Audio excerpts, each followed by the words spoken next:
Hello everybody and welcome back to our channel. Today also we have got you another video. In this video I will be showing you how you can go ahead and make your public profile right there on your Snapchat.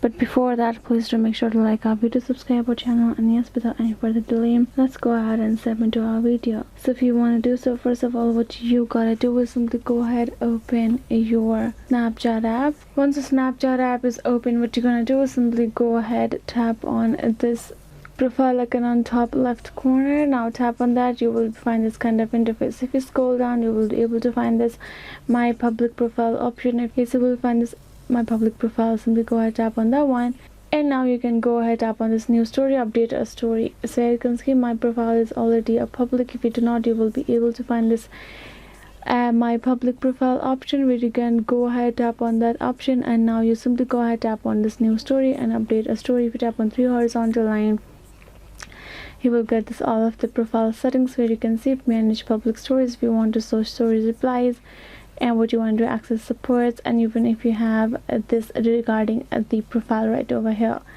So yes guys, this is the easy way you can go ahead and create your public profile right there in Snapchat, and I hope this video was helpful. Thank you so much for watching, and yeah, I'll see you guys next time.